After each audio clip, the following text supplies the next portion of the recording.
habíamos enfocado en este metabolismo de aminoácidos, donde habíamos visto de manera general las fases de este proceso. Primero, la presencia de nuestras transaminasas. Te había comentado que no todos los aminoácidos presentan transaminasas. Hay algunas que tienen importancia clínica y mayor conocimiento, mayor utilidad que otras. Si ya has empezado a leer nuestro libro de Harper, te habrás dado cuenta pues, que la cantidad de enfermedades relacionadas al metabolismo de aminoácidos es abundante. Y hay de todo tipo 1, tipo 2, tipo 3, dependiendo la falla de la enzima que esté relacionada a la degradación de un mismo aminoácido, ¿no? Por lo tanto, por favor, te pido que lo vayas revisando. Y como ya el día de ayer habíamos mencionado, hay 3 aminoácidos allí que no presentan transaminasas: lisina, treonina y prolina, son las que no presentan transaminasas. Por lo tanto, en esta siguiente diapositiva vamos a recordar ese proceso de degradación de nuestros aminoácidos con las diferentes reacciones. La primera ya la conoces, espero que puedas identificar sus sustratos: aminoácido frente al alfa-cetoácido, y en presencia de una transaminasa de reacción totalmente reversible y succinilfosfato, me va a dar la transaminación liberándome ácido glutámico. Algo que me gustaría que lo tengas en mente, no me acuerdo si el día de ayer lo mencionamos, es que si varios aminoácidos le van a entregar su grupo amino al alfa-cetoglutarato, ¿qué va a pasar con la concentración del producto proveniente de este alfa-cetoglutarato? Va a aumentar, ¿cierto? Si muchos aminoácidos le entregan su grupo amino al alfa-cetoglutarato, significa que voy a tener altas concentraciones de ácido glutámico. Entonces, ¿esto estaría bien o provocaría problemas? ¿Qué haría el organismo con esta sustancia? Estoy segura que ya has revisado que el ácido glutámico, pese a que es un aminoácido no esencial común, al momento de acumularse puede crear ciertas inconveniencias en nuestros alimentos. Sin embargo, gracias a la presencia de este, vamos a decirlo así, cargador de grupo amino de diversos aminoácidos, voy a pasar a la segunda etapa muy importante que nosotros hemos visto como una desaminación oxidativa, donde vemos claramente que nuestro ácido glutámico tiene que entrar a nivel mitocondrial para ser atacado por una enzima específica llamada glutamato de deshidrogenasa, y voy a cortar con la ayuda de ese proceso de oxidorreducción y liberar amonio por un lado y alfa-cetoglutarato por otro. Y de esa forma recupero mi alfa-cetoglutarato, pero ya tengo libre el sustrato para la síntesis de urea, ya que la síntesis de urea inicia en el mitocondrial de los hepatocitos. Otra forma de obtener este grupo amino es a través de las desaminaciones oxidativas catalizadas por las oxidasas que te había comentado el día de ayer. Tenemos las L-aminooxidasas o las D-aminooxidasas. ¿Por qué la presencia de esas letras? Sencillamente por la posición en el espacio de los grupos estructurales de nuestros aminoácidos es que son catalizados. Si por ejemplo esa estructura hace virar la luz hacia la izquierda, se les considera L-aminoácidos. Si hace virar la luz hacia la derecha, se les considera D-aminoácidos. Y cada una de esas enzimas van a necesitar un cofactor que les ayude en el proceso de oxidorreducción. Las L-aminoxidasas necesitan a la clarina mononucleótido, mientras que las D-aminoxidasas necesitan a la alfa. Y así puedo liberar nuestro amino. Y la última reacción de pérdida de este grupo es a través de las desaminaciones no oxidativas. Dentro de estas desaminaciones no oxidativas vamos a tener dos enzimas muy comunes, deshidrasas, puede ser la serina deshidrasa, la predomina deshidrasa, principalmente ligadas a nuestros aminoácidos orgánicos. Como puedes observar, esta deshidrasa va a retirar una molécula de agua de su sustrato y luego la va a volver a colocar y en el proceso va a favorecer la eliminación del grupo amino. Nuestras desaminasas no oxidativas. Ahora, tenemos un grave problema. Ya no hay una sola enzima que está liberando el grupo en forma de amoníaco. Son varias enzimas que están liberando ese grupo en forma de amoníaco. Y si está quedando libre el amoníaco, ¿qué puede pasar en nuestro medio, en las células? Toxicidad. Y estas enzimas se encuentran dispersas en todos los tejidos. Por lo tanto, hay algunos que se van a ver de repente un poco más afectados que otros. ¿Cuál es el principal tejido que se ve afectado frente a esa toxicidad? El tejido hepático, nervioso, cerebro, ¿cierto? Sistema neurológico. Por lo tanto, hay un medio en que este amonio no quede libre hasta que llegue al hígado, sino que alguien lo atrape y pueda ser transportado sin ser tóxico hasta el hígado. Y ese medio de transporte normalmente se trata de la glutamina. Para ello, se va a sacrificar a nuestro aminoácido glutámico. Espero que lo reconozcas. Mira su cadena lateral, acídica, aminoácido glutámico, proveniente, o mejor dicho, que está presente en el cerebro, y en presencia de la glutamina sintiasa con gasto de ATP y el amonio liberado por las otras reacciones, me va a sintetizar glutamina. Glutamina, como la puedes ver, está cargando grupos amonio. Así va a ser transportada por el torrente sanguíneo sin causar mayor daño, llega al hígado y en el hígado o riñón vamos a encontrar una enzima muy importante llamada glutamina liasa, la cual le va a quitar justo el grupo amino que captó, listo para ser utilizado en el ciclo de la urea. ¿Estamos? Y de esa forma tengo un transporte no tóxico de esos amonios que se liberaron en el resto de los tejidos. Principalmente ese tipo de transporte, como lo vas a ver de diapositivas más adelante, es utilizado por el cerebro, mientras que el músculo, que es nuestra principal fuente de este proceso de degradación, puede utilizar el ciclo de la amonía. Bueno, perdón, el ciclo de la alanina glucosa, disculpe. Se me chismó. En esta imagen tú puedes ver ese pequeño resumen del cual te hablaba.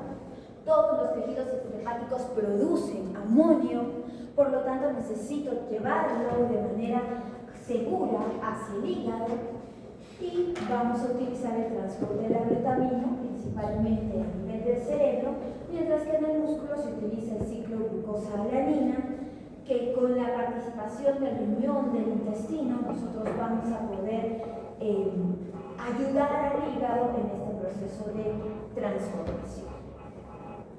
Y cuando nosotros hablamos del hígado, hablamos del tejido que tiene las enzimas necesarias para sintetizar urea.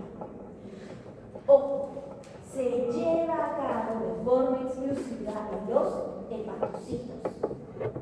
Intervienen solo 5 enzimas, nada más. Sin embargo, hay puntos importantes que no te puedes olvidar. Tal vez de aquí para el examen sí te pidan que recuerdes el nombre de las enzimas. Sí. Y soy consciente que después de la tercera fase, siendo tu primer semestre y habiendo terminado las justas, probablemente te las olvides para el siguiente semestre. Es lo más probable. Sin embargo, hay 3 cosas importantes que espero que no te olvides y no se tratan exactamente del nombre de las enzimas, sino del lugar donde se lleva a cabo, de las la urea y del gasto que se da en ese proceso. Que va a ser mucho más sencillo de recordar. ¿Listo? Entonces, como puedes ver, los alimentadores o sustratos para este ciclo son tres cosas importantes: un amonio o amoníaco libre, CO2 y nuestro aminoácido aspartato. Obligatoriamente el aspartato va a participar en este proceso. Y para ello me encantaría que recuerdes que la molécula de urea tiene la siguiente estructura química. ¿Sí? Eso es. Hay dos grupos amino. Si uno sé que va a provenir del amonio libre, ¿el otro de dónde va a provenir? Obviamente de aspartato. ¿Listo? Y si tengo que unir todos esos átomos, voy a gastar energía. ¿Cuántos ATPs voy a invertir? Voy a invertir 3 ATPs por cada molécula de urea sintetizada. Sin embargo, mucho cuidado, no es que haya habido un error, no, es que se invierte, se consumen 4 enlaces ricos en energía de esos 3 ATPs. ¿Listo? Empecemos por favor con este ciclo. Te vas a dar cuenta que las dos primeras reacciones se llevan a cabo a nivel mitocondrial del hepatocito y las otras 3 siguientes salen hacia el nivel citosólico. Y vamos a poder ver que el aspartato no es el único aminoácido involucrado en este ciclo, sino que por allí vamos a reconocerla a la arginina. Y que para colmo, a partir de la arginina va a liberarse un aminoácido no proteico, pero muy importante para este ciclo, llamado ornitina. Recuerdo de eso, porque ya lo hemos visto en la primera fase. ¿Listo? Entonces, empecemos con este proceso de síntesis. Como puedes observar, va a haber una condensación entre el CO2 y el amonio libre y obviamente con gasto de energía. Aquí se van a invertir 2 ATPs y en cada uno de ellos solo se va a cortar un enlace rico en energía, porque como puedes observar, el ATP está saliendo en forma de ATP. Entonces, en cada uno de ellos se rompe un enlace rico en energía. ¿Sí? En este proceso interviene mi primera enzima del ciclo de la urea llamada carbamilfosfatosindasa y me va a dar como producto el carbamilfosfato.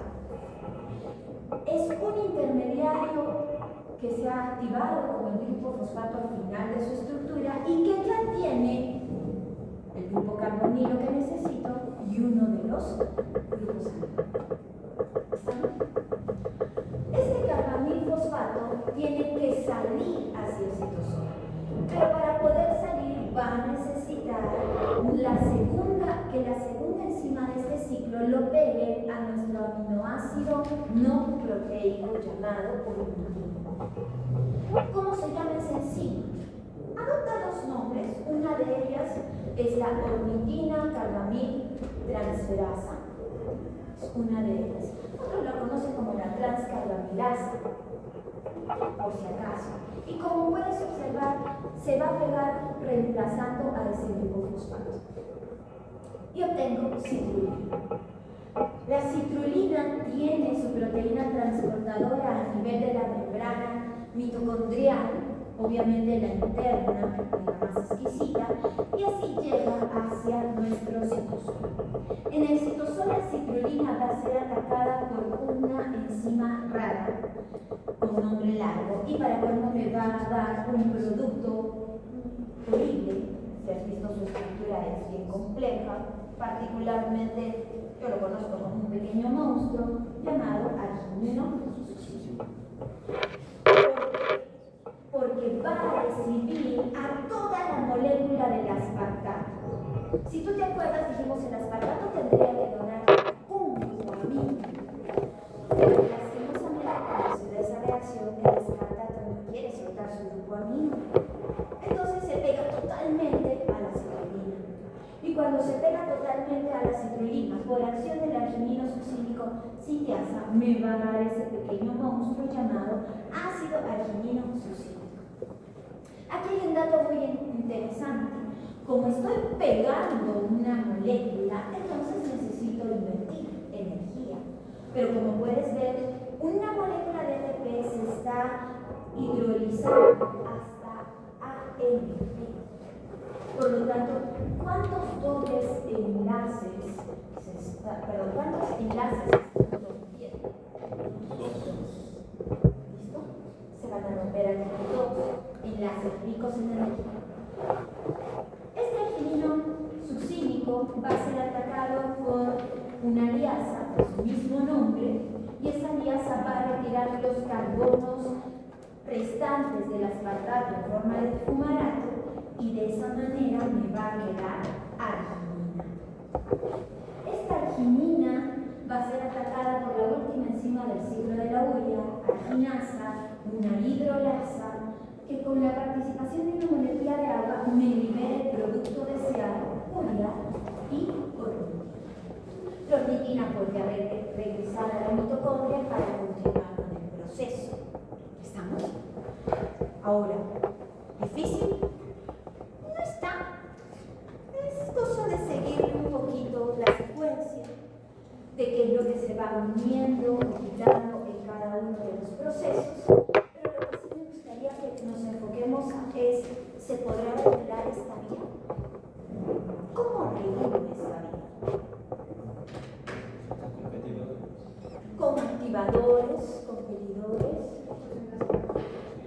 con el aspartato ya. Por ejemplo, me imagino que su compañera nos dice, a mayor presencia de aspartato podría activar esta vía, podría ser. Pero normalmente nuestras vías metabólicas tienden a regularse en las primeras reacciones, ¿cierto? Normalmente. Y no sé si ha sido observado, pero en todo este proceso hay algo que tu profesora no ha mencionado todavía, y era la presencia de esta cosa. ¿No? ¿Qué rayos es el N-acetilglutamato, profesora? ¿Qué hace allí? ¿Por qué no lo comentó? ¿Para qué me sirve? Exacto, es un activador. Y quiero que te pongas en mente cómo es que se ha formado ese activador. ¿Lo consumimos en nuestra dieta o qué? Quiero contarte que realmente se forma por el exceso de glutamato. Por el exceso de glutamato. Este exceso de glutamato no va a tener otra forma que pegarse a lo que era el acetilcoenzima A. Estamos a nivel mitocondrial. ¿Cuál es el camino que debe de tomar el acetilcoenzima A a nivel mitocondrial? De repente proveniente de la metaoxidación, de la glicólisis, qué sé yo, tendría que entrar el ciclo de Krebs. Sin embargo, no está entrando porque se está pegando al glutamato. Y eso es problemático. No está entrando, no va a tener energía. Es una señal de alerta, le está diciendo a la célula, oye, estoy acumulando. Mira, hay mucho amonio, ya no sé qué hacer con él, me he llegado a pegar hasta con el acetilcoenzima A, imagínate. ¿Se le puede considerar como un regulador? Sí, se le va a considerar, por eso lo estamos comentando, porque frente a la presencia de este acetilglutamato me va a activar, me va a promover mayor actividad de la carbamifosfato sitiasa 1. Y si es que esta se activa, obviamente el resto también le van a seguir el paso. ¿Estamos? Le van a seguir el paso. Entonces, aquí tienes a tu ciclo. En la siguiente imagen que tú tienes en tu diapositiva, es lo mismo, es el ciclo, pero con las estructuras químicas. ¿Por qué te las he dejado allí? Para que no queden solo en nombres difíciles de acordar, sino que de una u otra manera tu cabecita vaya viendo cómo sufren las transformaciones. Fíjate, a nivel mitocondrial ingresa el CO2, ingresa el amonio, es atacado por la carbamilfosfato sintiasa. Aquí hay un dato importante que no quiero que te olvides, es la carbamilfosfato sintiasa 1, porque existe una carbamilfosfato sintiasa 2, pero que no participa en el ciclo de la urea, sino que ella va a participar en el metabolismo de bases piridínicas. Entonces hay que tener cuidado. Esta es la urea. Aquí podemos observar cómo el carbamilfosfato se une a la ornidina y como te dije, le enseño otro nombre. Y mira, la ornidina es un aminoácido que tiene una cadena básica. Y cuando se pega al carbamil, vemos claramente que se pega justo en esa cadena. Y luego viene nuestro querido aspartato, y en presencia de la sintasa, como te dije, crea un pequeño monstruo. Terrible. Argininosuccinato, ¿lo ves? Horrible. Pero gracias a esa estructura, fácilmente se pueden sacar los 4 carbonos de ese aspartato en forma de fumarato. Y me queda la arginina con sus 3 grupos de nitrógeno o átomos de nitrógeno en esa cadena lateral. La arginina, en presencia de la arginasa, va a sufrir la ruptura. Como puedes ver allí, el serruchito para liberar urea y orina. Aquí tienes todo el proceso con estas fórmulas químicas. De esa forma tenemos la eliminación del grupo amino de los aminoácidos. Ten mucho cuidado, por favor, con las deficiencias o ausencias de alguna de las enzimas del ciclo de la urea, porque con un fallo en alguna de ellas, ten por seguro que vamos a tener problemas en eliminar a este grupo. Vamos a ver.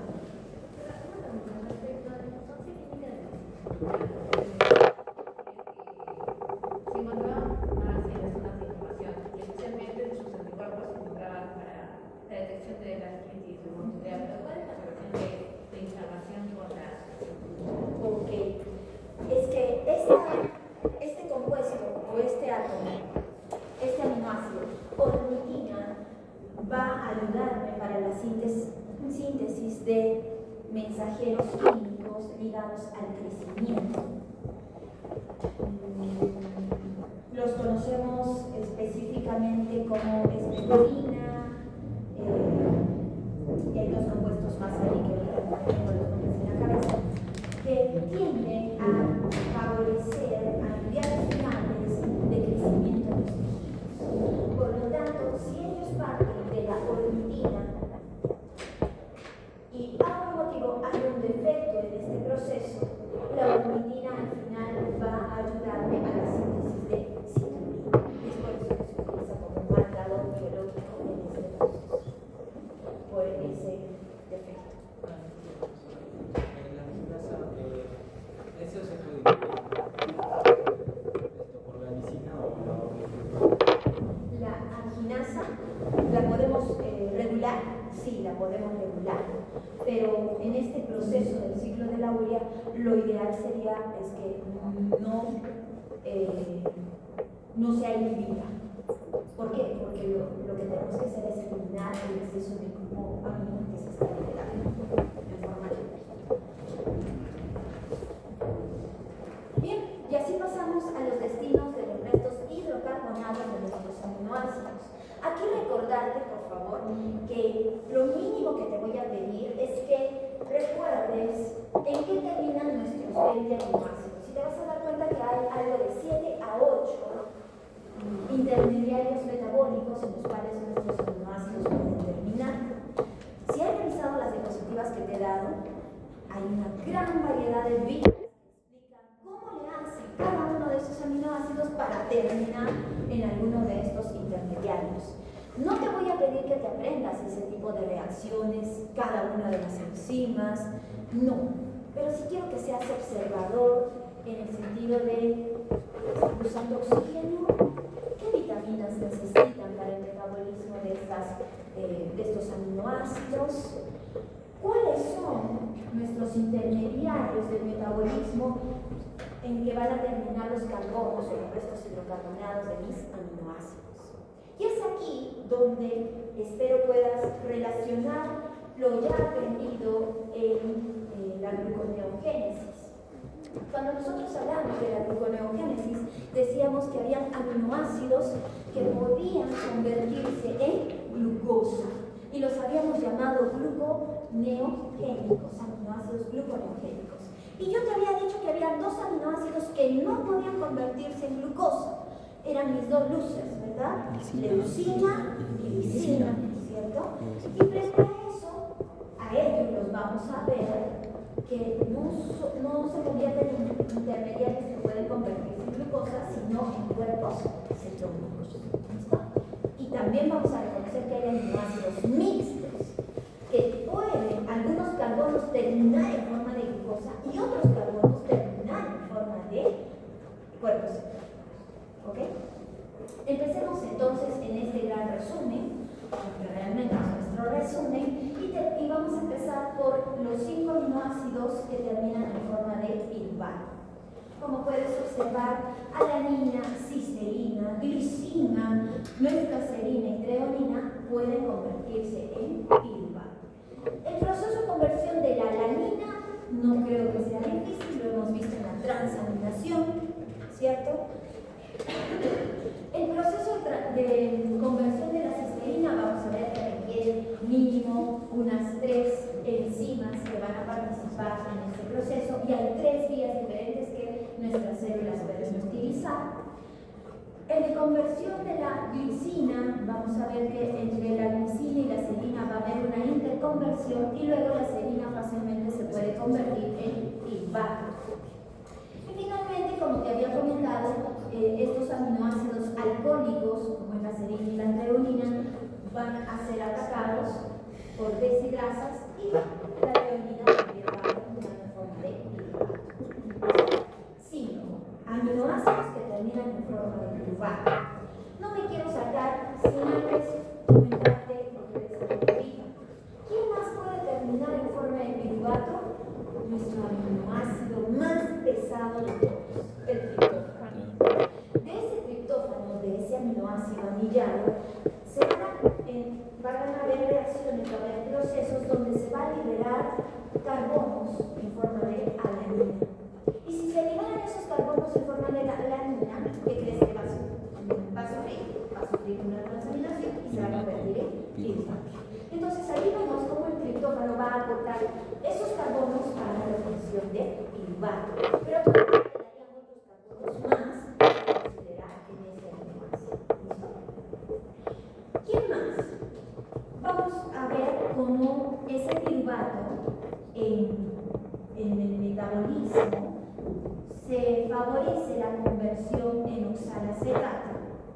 Y el oxalacetato, si tú recuerdas, es nuestro precursor para la gluconeogénesis. Entonces se puede considerar a esos aminoácidos gluconeogénicos. ¿Quién más puede convertirse en oxalacetato? Como puedes notarlo, aspartato y asparagina. Y si ya has ido revisando este tema, el aspartato lo hace por una simple transaminación. Y vamos a ver cómo la asparagina, con la pérdida de ese grupo amino de su cadena lateral, se convierte en aspartato y luego en oxalacetato. Reacciones muy sencillas, las cuales sí te voy a pedir que trabajes. Por otro lado, vemos 2 aminoácidos más que no solo se encuentran en la formación del fumarato.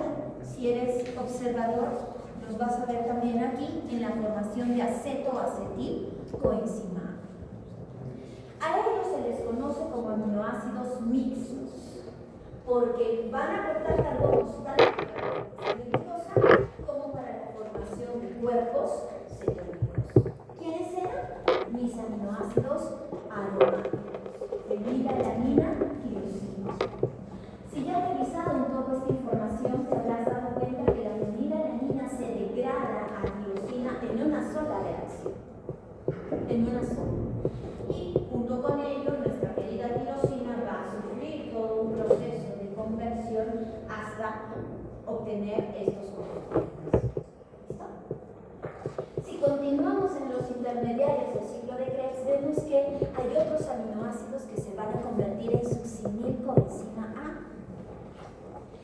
Y están los ramificados, como también algunos especiales, como es el caso de la metionina.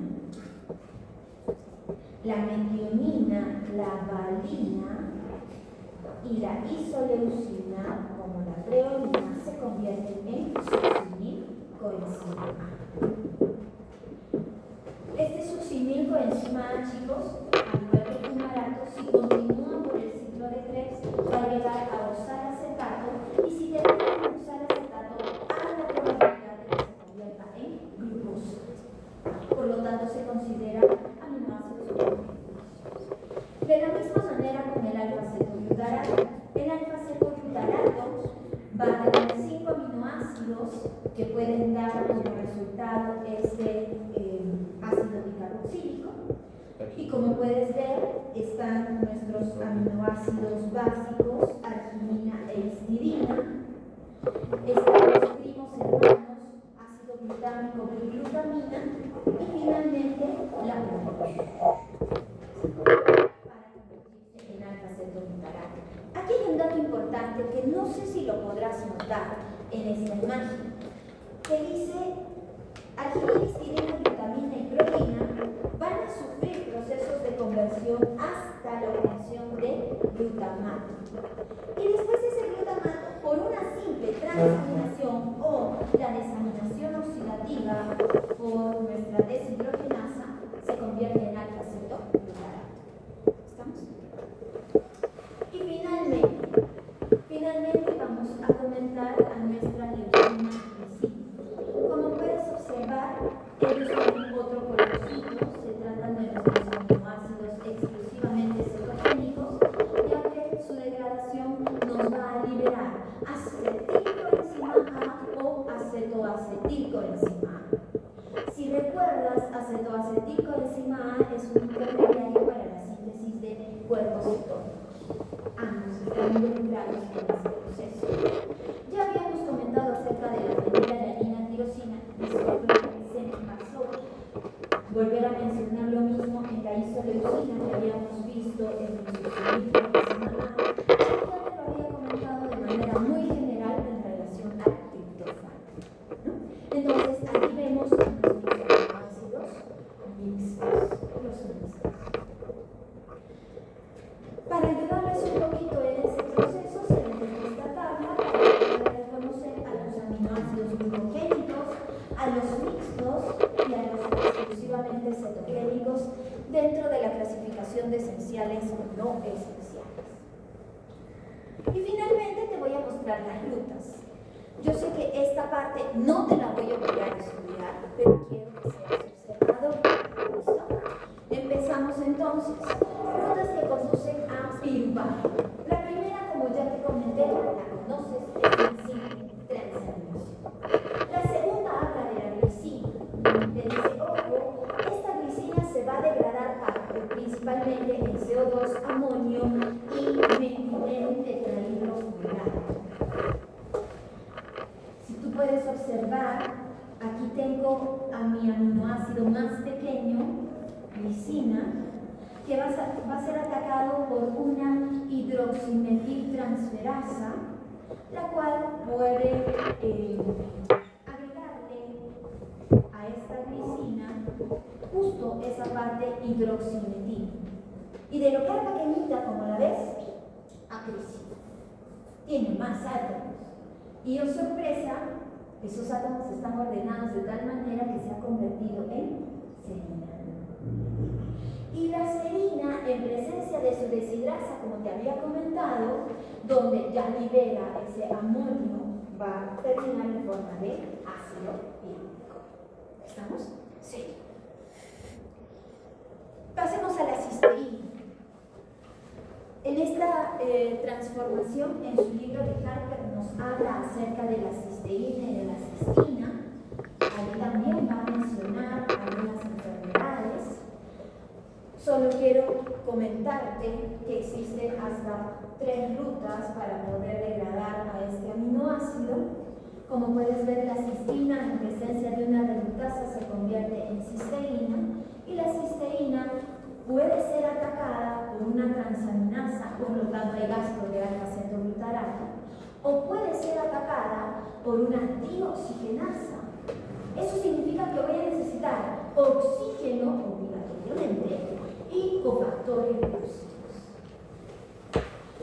Hay un proceso que al final se libera ese azufre proveniente de la cisteína y nuestro ácido hídrico.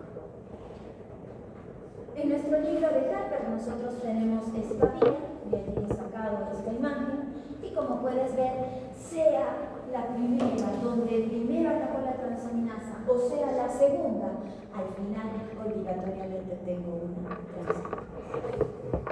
¿Okay? Y así obtengo píruvate. Aminoácidos que terminan en forma de alfa-cetoglutarato. Como te había hecho indicar, los 4 aminoácidos van a convertirse por una serie de reacciones en glutamato. Es importante notar, por ejemplo, la presencia otra vez de transaminasas. Aquí hay una. Por ahora no, perdónenme. Presencia de transaminasas. En el caso de la arginina, como puedes ver, va a ser atacada por la arginasa, se libera urea, me queda ornitina. La ornitina tiene su transaminasa y me va a dar un semialdehído glutámico. Este semialdehído glutámico va a ser atacado por una deshidrogenasa y así obtengo glutamato. La glutamina, por una simple glutaminasa, una hidrolasa, se convierte en glutamato. La prolina, ella sufre una serie de reacciones para poder romper ese anillo y me va a dar glutamato.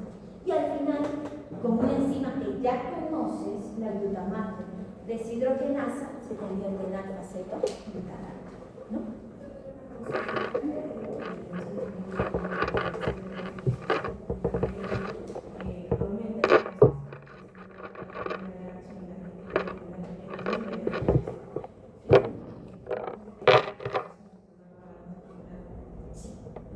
Por eso, cuando veíamos esa reacción, y la vamos a ver más adelante en la síntesis de aminoácidos, vamos a mencionar justo eso que hablamos, quién la activa y quién no. Es importante. Gracias. Sí.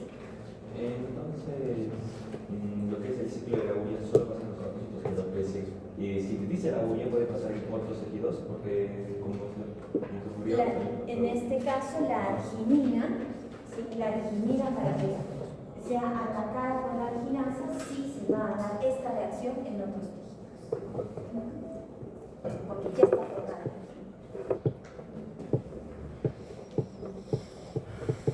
Siguiente, aminoácidos que rinden succinilcoenzima A. Aquí también tenemos algunos 4 aminoácidos y uno de ellos muy interesante porque además de succinilcoenzima A nos va a poder liberar acetilcoenzima A. Estamos hablando de la isoleucina y de la treonina.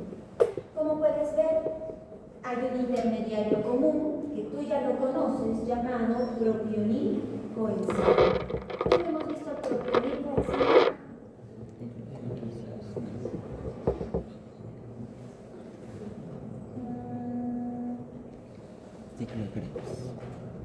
Mira la cadena, está unida a la coenzima A.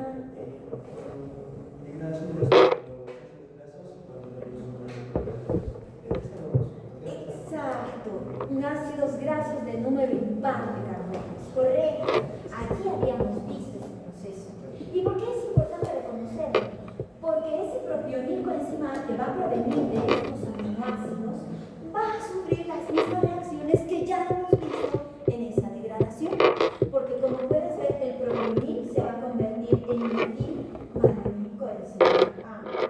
Y por presencia de nuestra glutasa con la B12 se puede convertir en succinilcoenzima A. Si te acuerdas, este es la carboxilasa. Y como podemos observar, hay una serie de reacciones alteraciones que sufren nuestros aminoácidos en el proceso. Un dato importante que espero que no te olvides está ligado a las vitaminas que necesitan estas transformaciones. B6, B3, B12, ¿cierto? Hay vitaminas en estos procesos. Aminoácidos que rinden oxalacetato. Como te dije, son reacciones muy sencillas y obviamente de ellas es fácil acordarse. Vamos a tener primero a la asparagina.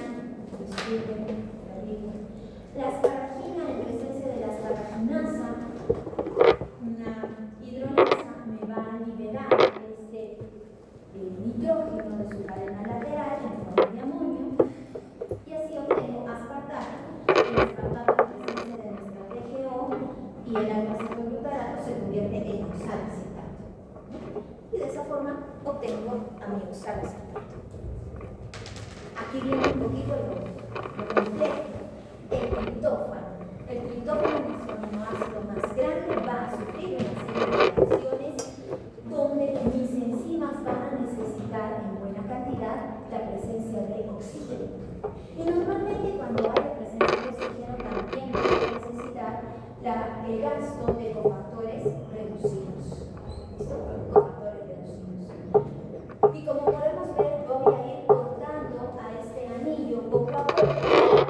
Lo primero que hace nuestra triptófano oxigenasa, primera enzima de este proceso, es abrir el anillo inhibitor. Luego va a venir una molécula que va a agregar formiato, que va a sacar formiato de esta molécula pintada de celeste, va a sacar formiato del anillo, listo para seguir trabajando sobre nuestro último anillo, el anillo mismo. Para ello, nuestro anillo, como lo puedes ver, va a ser hidroxilado en presencia de oxígeno, fosfato reducido de un hidroxilasa. Y una vez que ya está hidroxilado, fácilmente se va a poder agregar. Y ahí tienes entonces la degradación del triptófano. En el caso de la lisina, para la lisina también hay varias rutas. Una de las más conocidas o más estudiadas es cuando la lisina, por acción del alfa-cetoglutarato deshidrogenasa y una reacción de óxido-reducción, nos va a dar sacarina. Como puedes observar en nuestras fórmulas químicas, lo que se va a hacer es condensar a nuestra lisina con el alfa-cetoglutarato y nos va a dar esta molécula grande, rara, fea, llamada sacarina. Y la sacarina va a sufrir un proceso de degradación hasta la obtención del crotonilcoenzima A, el cual fácilmente va a poder transformarse en acetoacetilcoenzima A. Como puedes observar, hay una buena cantidad de carbonos, para que esto pueda liberar acetoacetil o acetilcoenzima. En el caso de la leucina, valina e isoleucina, también vemos aquí sus transaminasas y cómo cada uno de estos aminoácidos ramificados va a irse convirtiendo en ácidos grasos de cadenas cortas. Ojo, aquí tenemos uno ramificado, aquí el otro ramificado. Y gracias a eso nosotros vamos a poder obtener a nuestras moléculas de acetilcoenzima A o acetoacetil, como lo puedes ver.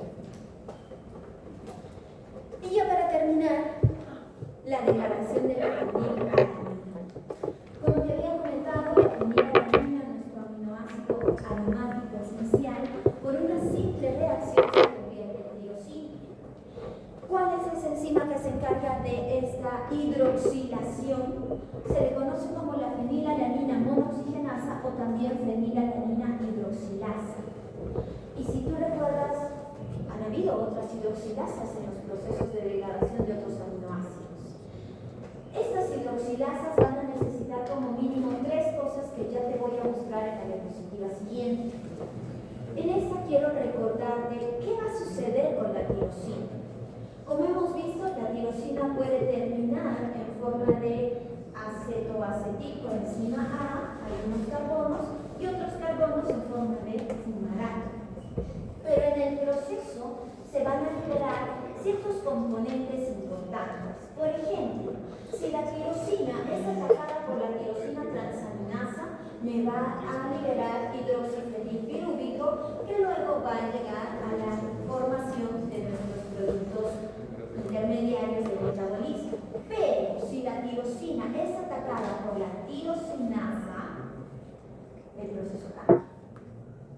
Y aquí es donde vamos a ver la formación de neurotransmisores o sustancias interesantes.